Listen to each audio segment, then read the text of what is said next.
وہ امیر معاویہ رضی اللہ عنہ کا نام لیا گیا، یہ میرے آقا کی لسان نبوت کی دعا نہیں ہے، اللہم اجعلہ ہادیا مہدیا واہدی. میرے آقا نے نہیں کہا اس کے سینے کو علم سے بھر دے، میرے آقا نے نہیں کہا پہلا بیڑا حضرت معاویہ تیار کریں گے. یہ کاتبین وحی کے سردار ہیں، 50 لوگ کاتبین وحی تھے، اللہ کی وحی کو لکھنے والے، ان کے سردار امیر معاویہ رضی اللہ تعالیٰ عنہ ہوتے ہیں. ان کو کرٹیسائز کر کے ہم غیر محسوس طریقے پر وحی کو مورد الزام نہیں ٹھہرا رہے. ایک حدیث میں کہا گیا کہ رسول اللہ صلی اللہ علیہ وآلہ وسلم کبھی خوشی میں اپنے صاحب سے کچھ کہہ دیتے ہیں اور کبھی غصے میں. بعض لوگ اس حدیث کو امیر شام کے حق میں پیش کرتے ہیں. اس کے اوپر میری ویڈیو پہلے بھی ریکارڈ ہے، مولا علی علیہ السلام سے متعلق 5 جھوٹ. یہ ابو داؤد میں حضرت سلمان فارسی سے یہ روایت ہے، تو اس کا میں نے پورا انالیسس کیا کہ یہ اس طریقے سے ایسا نہیں ہے. ورنہ تو مسند احمد میں حدیث ہے، سنن ابی داؤد میں حدیث ہے، حضرت عبداللہ بن عمر بن عاص کہتے ہیں کہ میں نبی صلی اللہ علیہ وآلہ وسلم کی مجلس میں جو کچھ آپ سے سنتا لکھ لیا کرتا تھا. یہی وجہ ہے، صحیح بخاری میں حدیث ہے، حضرت ابو ہریرہ کہتے ہیں مجھ سے زیادہ اگر کسی کو حدیثیں آتی ہیں تو عبداللہ بن عمر بن عاص کو، کیونکہ میں زبانی یاد رکھتا ہوں اور وہ لکھتے ہیں. اور ابو داؤد اور مسند احمد میں ہے کہ وہ کہتے ہیں میں ہر حدیث لکھ لیتا تھا. تو بعض صاحب نے کہا کہ نبی الاسلام کبھی غصے کی عادت میں ہوتے ہیں، تو انسانی یعنی ایک فطرت کے ناطے ہو سکتا ہے آپ کی مبارک زبان سے ایسے الفاظ بھی نکلتے ہوں جو یعنی وہ اس طرح دین نہ ہو. تو کہتے ہیں میں نے لکھنا چھوڑ دیا. تو کچھ دنوں کے بعد نبی الاسلام نے کہا تم حدیثیں کیوں نہیں لکھتے ہو؟ تو آپ نے عرض کیا کہ اس طرح مجھے لوگوں نے منع کیا تھا. آپ نے اپنی مبارک زبان پکڑ کے فرمایا اس زبان سے حق کے سوا کچھ نہیں نکلتا. یہ وہ حدیث ہے جو اہل حدیث کے ہر ممبر سے بیان ہوتی تھی، کیونکہ وہ حدیث اہل حدیث اپنے آپ کو کہتے تھے نا. فقہ حنفی کا رد کرنے کے لیے نبی علیہ السلام کو امام بنا کے پیش کرتے تھے، بڑا اچھا کام ہے. لیکن جب سے امیر شام معاویہ بن ابی سفیان رضی اللہ تعالیٰ عنہ کا مسئلہ کھڑا ہوا ہے، اب وہ یہ روایتیں ڈھونڈتے ہیں کہ حضور غصے کی حالت میں کچھ بھی کہہ سکتے ہیں. کیا یہ اہل حدیث کا عقیدہ تو چھوڑ دیں، کیا کسی عام مسلمان کا بھی عقیدہ ہے کہ نبی علیہ السلام اپنی مبارک زبان سے کوئی ایسی بات کریں گے جو دیکھ لیں ایک شخص کو بچانے کے پیچھے، وہ مولانا صاحب والی بات ہے، ایک بندے کو بچانے پیچھے قرآن و حدیث نو انہوں نے تختہ مشق بنا دیتا ہے. یعنی میں اس سے ہٹ کے ایک چھوٹی سی مثال کہ جس طرح کے بنی اسرائیل کو بچڑے کی محبت پلا دی گئی تھی، ان کو پھر کچھ نظر نہیں آیا، ان کا پیغمبر بھی کوئی طور پہ گیا نا، تو 70,000 صحابہ جو ہیں وہ مرتد ہو گئے بچڑے کو خدا بنا کے، پیغمبر کی موجودگی میں فوت نہیں ہوئے تھے. ایسی بچڑے کی محبت. ادھر جو ہے اب یہ نہ ہو کہ جی میں نے وہ بچڑے سے کمپیئر کروا دیا. ذرا آپ کو ایک ایگزامپل کے طور پہ ایک بات کی جاتی ہے، حضور نے بھی ایسی بات کی ہے. مسند احمد میں حدیث ہے اللہم لا تجعل قبری وثنا یعبد، اے اللہ میری قبر کو وہ بت نہ بننے دینا کہ لوگ اس کی پوجا کریں. اب حضور نے اپنی قبر کو بت سے تشبیہ دی ہے، تو اس کا یہ مطلب نہیں کہ ہم حضور کی قبر کو بت سمجھتے ہیں، نبی اسلام کو بت سمجھتے ہیں. تو یہ میں نے بچے والی مثال بیان کی. یہاں پہ بھی بنو امیہ کے چاہنے والے خام خواہ ایک بندے کے پیچھے اس طرح کی باتیں کرتے ہیں، تو کرنے کی ضرورت نہیں ہے. نبی الاسلام کی مبارک زبان سے جو کچھ نکلتا تھا، جب تک کہ آپ اس کی کوئی خود سے ریمیڈی نہ فرما دیں کسی معاملے میں، آپ کو کوئی حق نہیں پہنچتا کہ آپ یہ بات کریں. اور رہ گیا جس بندے کے آپ بچانے کے لیے کر رہے ہیں اس کے بارے میں تو یہ حدیثیں جو ہیں وہ تو علامات النبوہ والے چیپٹر میں ہیں، بخاری مسلم دونوں میں موجود ہے کہ حضرت اکرمہ تابعی کہتے ہیں کہ مجھے عبداللہ ابن عباس نے اپنے بیٹے علی ابن عبداللہ بن عباس کے ساتھ بھیجا اور کہا کہ تم دونوں جاؤ اور ابو سعید خدری سے جا کے ان کی حدیث سنو. اور ہم جب ابو سعید خدری کے پاس آئے، یہ بخاری میں بھی ہے حدیث مسلم میں بھی، تو وہ اپنے باغ کو پانی لگا رہے تھے. تو پھر ایک جگہ آ کے بیٹھ گئے اور ہم نے کہا کہ ہم آپ کے پاس آپ کی حدیث سننے آئے ہیں. تو ابو سعید خدری تو ان 7 صحابہ میں سے ہیں جنہوں نے سب سے زیادہ احادیث روایت کی ہیں. حضرت ابو ہریرہ، حضرت عبداللہ ابن عمر، سیدہ عائشہ، انس ابن مالک، عبداللہ بن عباس، جابر بن عبداللہ اور ابو سعید خدری، یہ 7 صحابہ ہیں جنہوں نے زیادہ حدیث روایت کی ہیں. تو ان کو تو اتنی حدیثیں آتی تھی. انہوں نے کہا سنو، مسجد نبوی کی تعمیر کے موقع پر باقی صاحب ایک ایک پتھر اٹھا کے لا رہے تھے اور حضرت عمار ابن یاسر نے 2 پتھر اٹھائے ہوئے تھے. نبی علیہ السلام نے اپنے مبارک ہاتھوں سے داڑھی سے مٹی جھاڑی اور کہا وائے عمار، تجھے ایک باغی جماعت قتل کرے گی، تو انہیں اللہ اور جنت کی طرف بلائے گا، وہ جماعت تجھے جہنم کی طرف بلا رہی ہوگی. یہ بخاری میں بھی حدیث ہے، مسلم میں بھی 2812 بخاری کی، 447 بھی بخاری میں، مسلم میں 7320 7321 7322. ام سلمہ سے روایت ہے، خود امیر شام معاویہ بن ابی سفیان سے روایت ہے، عمر بن عاص سے روایت ہے، عبداللہ بن عمر بن عاص سے روایت ہے، ابو سعید خدری نے وہ حدیث بیان کی. تو اب یہی وہ حدیثیں جو ان کو چبھتی ہیں اور یہ کہتے ہیں کہ جی وہ نبی الاسلام مبارک زبان سے ایسے ہی نکل گیا، نعوذ باللہ. کیا آپ کو ملنا ہے میرے بھائی؟ اللہ کے نبی پہ آپ ایمان لے کر آئے ہیں، تو آپ خام خواہ شیعہ کی ٹسل کے اندر آ کے ان تعلیمات کو تو نہ اس طرح ٹھکرانے کی کوشش کریں. ہم تو آپ کو صرف سمجھا سکتے ہیں. تو میں نے اس کے اوپر بہت پہلے یہ گفتگو کر دی تھی کہ یہ وہ حدیثیں ہیں جو صحابہ کرام بیان کیا کرتے تھے. تو یہ تو کسی کا عقیدہ نہیں ہے. رہا سلمان فارسی کا وہ کہنا، انہوں نے حذیفہ ابن یمان کو ڈانٹا تھا، ابو داؤد میں حدیث ہے، وہ جب لوگوں کے بارے میں روایتیں بیان اس طرح کی کرتے تھے لیکن اس میں نہیں بتایا کہ کون سی روایت بیان کرتے تھے، وہ جنرل ہے. تو انہوں نے کہا نبی علیہ السلام بعض اوقات کسی کو غصے کی حالت میں کبھی ڈانٹ دیتے تھے، تو تم اس طرح کی باتیں نہ کیا کرو، لوگوں کے دلوں میں ایسی بات ہے. وہ تو بات بالکل ٹھیک ہے، بشری تقاضے کے طور پر نبی اسلام کا کسی کو ڈانٹ دینا، آپ نے تو اپنی بیویوں کو بھی ڈانٹا ہے، ٹھیک ہے. سیدنا علی رضی اللہ تعالیٰ عنہ کی بھی ایک بات پہ نبی اسلام نے ناراضگی کا اظہار فرمایا، جو صحیح بخاری میں آتا ہے. جب وہ تہجد کے وقت اٹھانے کے لیے گئے تو حضرت علی نے کہا کہ اللہ ہی ہمیں اٹھاتا ہے، اللہ ہی سلاتا ہے. تو نبی اسلام وہاں سے اٹھے. اب ظاہر فرض نماز کا تو نہیں تھا، نفلی نماز تھی. نبی اسلام وہاں سے جاتے ہوئے اپنے زانوں پہ ہاتھ مارا اور کہا کہ انسان بڑا جھگڑالو ہے. تو بعض اوقات نبی اسلام اپنی اس چیز کا اظہار کر دیا کرتے تھے. یہ بشری تقاضے ہوتے ہیں، ٹھیک ہے. لیکن جو چیز پروفیسی کے طور پہ، پریڈکشن کے طور پہ، یا غیبی خبر کے طور پر، پیش گوئی کے طور پہ چیزیں بیان ہوئی ہیں، ان کو تو آپ نہیں کہیں گے کہ جی وہ بھی آپ نے کسی یعنی واقعے کے اوپر آپ نے اس وقت وقتی کومنٹس کر دیے. یہ وقتی کومنٹس تو نہیں ہے کہ عمار کو باغی جماعت قتل کرے گی، عمار انہیں اللہ اور جنت کی طرف بلائے گا، وہ جماعت جہنم کی طرف بلائے گی. یہ تو آپ کے سامنے کوئی واقعہ ہوا ہی نہیں ہے. یہ تو آپ کی وفات کے 30 سال کے بعد جنگ صفین میں یہ واقعہ ہوا ہے. اور مسند احمد میں اوپر تلے احادیث ہیں. ابو الغادیہ ایک اصحاب شجرہ میں سے تھے، بیت رضوان کے صحابی، انہوں نے قتل کیا. پوری زندگی روتے تھے کہ مار کے قاتل اور مال لوٹنے کے بارے میں جہنم کی وعید ہے، وہ رویا کرتے تھے. لیکن اب یہ باتیں کیوں یہ بیان کریں گے؟ پھر تو لوگ پوچھیں گے کہ کس رضی اللہ عنہ نے، کس رضی اللہ عنہ کے کہنے پر عمار رضی اللہ عنہ کو شہید کیا؟ تو لوگ یہ پوچھیں گے.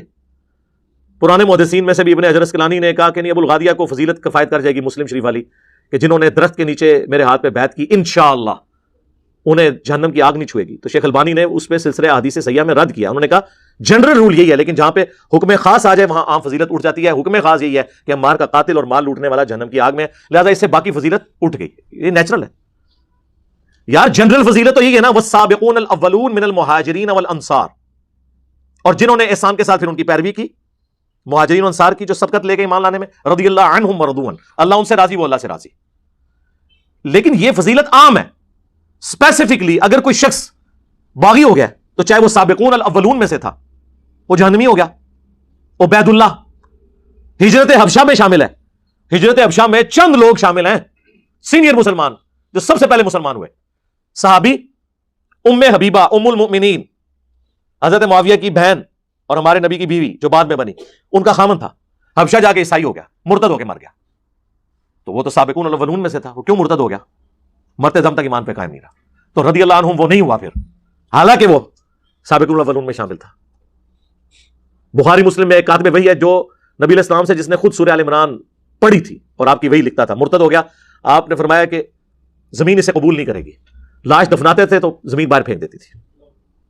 لوگ کہتے تھے کہ محمد کے اصحاب نے ایسا کیا ہے. اوپنلی دفنایا گیا، پھر لاش باہر آ گئی، پھر ان کو پتہ چل گیا یہ غیبی معجزہ ہے. ظاہر جس نے نبی علیہ السلام کی نبوت کو چیلنج کیا تو اللہ تعالیٰ اس طرح تو نہیں اس کو چھوڑے گا. لہٰذا یہ باتیں کرنا، تو یہ باتیں کچھ اور ہیں. جہاں پہ نبی علیہ السلام نے پروفیسیز فرمائی ہیں نا، وہ یہ والی باتیں نہیں ہیں جن کو آپ بچانے کے لیے کر رہے ہیں. جبکہ اسپیسیفکلی محدثین کے باقاعدہ پھر ان کے اوپر کامنٹس ہیں. مثلا یہ کہتے ہیں جی وہ صحیح مسلم میں جو آپ حدیث بیان کرتے ہیں کہ حضرت معاویہ رضی اللہ تعالیٰ عنہ کو بلوانے کے لیے ابن عباس کو بھیجا اللہ کے محبوب علیہ السلام نے، کہا معاویہ کو بلاؤ، تو میں نے اس سے کچھ لکھوانا ہے. کاتب تو تھے، وہ بھی صحیح مسلم میں موجود ہے کہ ابو سفیان نے سفارش کی تھی کہ مسلمان اسلام لانے کے باوجود ہمارے ساتھ اچھا سلوک نہیں کرتے، آپ میرے بیٹے معاویہ کو اپنا کاتب رکھ لیں، تو اس کی وجہ سے لوگ ہمیں بھی رسپیکٹ دینا شروع کر دیں گے. تو اس طرح انہوں نے رکھ لیا. کاتب کے الفاظ ہیں، کاتب وہی کہ نہیں، کاتب وہی کہیں اور ہے، وہ میں بعد میں بتاتا ہوں. تو کاتب جب رکھوا لیا تو مسلم شریف میں ابن عباس کو بھیجا. وہ کھانا کھا رہے تھے. انہوں نے کہا یا رسول اللہ وہ تو کھانا کھا رہے ہیں. آپ نے کہا کہ اسے بلا کے لاؤ. دوسری بار گئے تو انہوں نے کہا میں تو کھانا کھا رہا ہوں. 3 بار ایسے ہی ہوا. چوتھی بار آپ کی مبارک زبان سے الفاظ نکلے، خدا اس کا پیٹ نہ بھرے. یہ الفاظ ہیں. وہ کہتے ہیں نہیں جی، مسلم شریف میں اوپر ایک حدیث ہے کہ نبی علیہ السلام نے کہا اے اللہ میں بھی ایک انسان ہوں، بعض اوقات میری زبان سے کسی کے لیے کوئی ایسے الفاظ نکل جاتے ہیں، اگر میں بدعا کسی کو دے دوں تو اسے دعا بنا دینا. تو یہ حضرت معاویہ کو دعا دی تھی، بیسیکلی ہے بدعا تھی لیکن دعا بن کے لگی. ہم کہتے ہیں وہ حدیث آپ ذرا غور سے پڑھیں. اس حدیث میں الفاظ ہیں کہ اے اللہ میں اگر کسی کے بارے میں ایسی بات کر دوں اور وہ اس کا اہل نہ ہو، ورنہ تو حضور کی ساری دی ہوئی بدوائیں دعائیں بن جائیں گی، پھر تو حضور کو بدعا دینی ہی نہیں چاہیے. پکی والا جواب ہے. اگر وہ اہل نہ ہو تو اسے دعا بنا دینا، اور اگر اہل ہوگا تو بدعا لگے گی. تو ہم محدثین سے پوچھ لیتے ہیں کہ یہ کیا تھا. اگر یہ کہتے ہیں نا کہ دعا بن گئی تھی تو ہم پھر بتاتے ہیں دعا کیسے بنتی ہے. اگر یہ دعا ہے نا تو صحیح بخاری میں موجود ہے، انس بن مالک کہتے ہیں مجھے نبی علیہ السلام نے دعا دی تھی کہ تیری اولاد کثرت سے ہو. میں 100 سے زیادہ اپنی اولاد میں سے لوگ دفن کر چکا ہوں. 120 سال کی عمر میں فوت ہوئے آلموسٹ. تو یہ دعا نظر آ گئی نا کثرت اولاد کی. تو اتنی کثرت سے ہوئی کہ 100 زیادہ دفنائے ہیں، تو اور بچے کتنے ہوں گے؟ جبکہ چھوٹی عمر میں شادیاں ہو جاتی تھی اس وقت، اور ایک سے زیادہ لوگ شادیاں عرب کے کلچر میں کرتے تھے. تو دعا نظر آئی نا. اب یہاں پہ اس دعا کی اگر یہ دعا بنی ہے نا، پھر یہ ہوگا کہ حضرت معاویہ رضی اللہ تعالیٰ عنہ ایک لقمے لگاتے تھے تو ان کا پیٹ بھر جاتا تھا. یہی ہونی چاہیے نا. یہ خدا اس کا پیٹ نہ بھرے، اس کا الٹ کیا ہوگا کہ تھوڑا سا بھی کھا لے تو اس کا پیٹ بھر جائے. یہی ہونا چاہیے نا. یہ دعا تو پھر اس سے بنے گی، ریورس بنتی ہے نا. کسی کا کھانے کے باوجود پیٹ نہ بھرنا ہے تو بدعا ہی ہوگی نا. وہ ریورس ہوتا ہے اس کا. دعا بن گئی تو پھر تو یہ ہوگا کہ وہ تھوڑا سا کھاتے تھے ان کا پیٹ بھر جاتا تھا. تو جناب آپ کتاب الاوائل کھول لیں، امام ابن ابی عاصم کی کتاب. یہ پہلے 300 سال میں مسلمانوں کے بڑے محدثین میں سے، اہل سنت کے ائمہ میں سے، انہوں نے باقاعدہ وہ ساری روایتیں جمع کی ہیں کہ کتاب الاوائل کہ جو کام پہلی دفعہ ہوئے اس میں انہوں نے یہ بات بھی نقل کی کہ اس امت میں سب سے پہلے جس نے بیٹھ کے خطبہ شروع کیا وہ حضرت معاویہ رضی اللہ تعالیٰ عنہ تھے، کیونکہ ان کا پیٹ بھر چکا تھا چربی کی وجہ سے. اور یہ روایت المصنف ابن ابی شیبہ میں بھی موجود ہے. تو پریکٹیکلی ان کا پیٹ بڑا ہو گیا تھا، وہ کھڑے ہو کے خطبہ نہیں دے سکتے تھے. کھڑے ہو کے خطبہ دینا سنت ہے جمعے کا. ان کو بیٹھ کے ممبر پہ خطبہ دینا پڑتا تھا. تو آپ کیا سمجھتے ہیں یہ دعا اسی طریقے سے لگی ہوئی ہے؟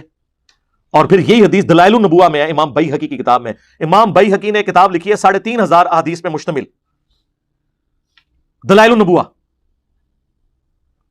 اس کتاب کے اندر انہوں نے نبی الاسلام کی غیبی خبریں نقل کی ہیں کہ آپ علیہ السلام نے کوئی پریڈکشن کی اور وہ اسی طریقے سے منوان پوری ہوئی. اس میں وہ لے کر آئے ہیں اس روایت کو کہ ابن عباس رضی اللہ تعالیٰ عنہ کو نبی الاسلام نے حضرت معاویہ کو بلانے کے لیے بھیجا. 3 دفعہ نہیں آئے تو چوتھی دفعہ یہ الفاظ نکلے. اور آگے راوی کے الفاظ ہیں کہ نبی الاسلام کی یہ دی ہوئی بد دعا، یا آپ اسے دعا کہہ لیں یا دعائے ضرر کہہ لیں، پوری ہوئی اور پوری زندگی حضرت معاویہ کا پیٹ نہیں بھرا. یہ الفاظ ہیں دلائل النبوہ میں. تو محدثین تو اسے ادھر موجود ہے کانا یکتب الوحی، وہ وحی لکھا کرتے تھے. یہ روایت کانا یکتب الوحی مسلم میں نہیں ہے، دلائل النبوہ میں، اور وہاں سے بھی آدھی پیش کرتے ہیں کیونکہ آگے تو یہ الفاظ لکھے ہیں. تو میں نے تو کربلا والے ریسرچ پیپر میں ساری روایتیں ڈالی ہوئی ہیں. تو یہ بیان کر رہے ہیں پھر پوری روایت آگے کیا لکھا ہوا ہے کہ پوری زندگی ان کا پیٹ نہیں بھرا. تو وہ اسی طریقے سے اسے پھر ہم پوچھتے ہیں دلائل النبوہ میں کیا کر رہی ہے یہ حدیث؟ کوئی خبر اس میں سے نکلتی ہے نا. تو یہی خبر نکلی اور کیا نکلی ہے. تو خدا کے لیے اللہ سے ڈر جائیں، جو بات جس طریقے سے ہے اس کو اسی طریقے سے قبول کریں. خام خواہ اس طرح سے آپ کسی کو ڈیفینڈ کرنے کی کوشش کریں گے تو اس کا پھر رزلٹ کوئی نہیں نکلنا، سوائے اس کے کہ مسلمانوں میں انتشار پیدا ہوگا، اپنی کتابوں سے ان کا اعتماد اٹھ جائے گا. اور آپ اس طرح کی یعنی سوالات کر کے کہ جی وہ نبی الاسلام کو آپ ایک بندے کو بچانے کے لیے. اور مفتی احمد یار خان نعیمی صاحب جو گجرات میں بریلویوں کے بہت بڑے مفتی تھے، انہوں نے باقاعدہ ایک کتاب لکھی امیر معاویہ رضی اللہ تعالیٰ عنہ. اس میں انہوں نے پوری کوشش کی نا ان کی جس طرح کی حدیثیں، وہ تو اس چیز کے ماسٹر ہیں. جال حق میں آپ دیکھ لیں انہوں نے عقیدوں میں کس طریقے سے کان لا کے یہاں تک پکڑے ہوئے ہیں. وہ قرآن میں آیا نا کہ قرآن کے ساتھ کی کو کتاب لے آؤ اور جتنے بھی جنوں انس میں تمہارے مددگار ہیں انہیں بلا لو. کافروں کو اللہ نے چیلنج دیا سورۃ البقرہ میں. اس سے انہوں نے بابوں سے مدد مانگنا ثابت کی ہے کہ اللہ تو خود کہتا ہے کہ مدد مانگو. یہ اس بندے کا انٹلیکچوئل لیول تھا. تو ظاہر ہے پھر ایسے ہی بندے کی کمپیٹنسی ہے کہ وہ حضرت معاویہ رضی اللہ تعالیٰ عنہ سے متعلق باتوں کا دفاع کرتا. اس نے اس کتاب میں اس کو ڈیفینڈ کرنے کے لیے یہاں تک لکھا کہ ہو سکتا ہے ابن عباس نے جا کے حضرت معاویہ کو بتایا ہی نہ ہو کہ حضور آپ کو بلا رہے ہیں، وہ خود ہی کھانا کھاتے ہوئے دیکھ کے واپس آ گئے ہوں.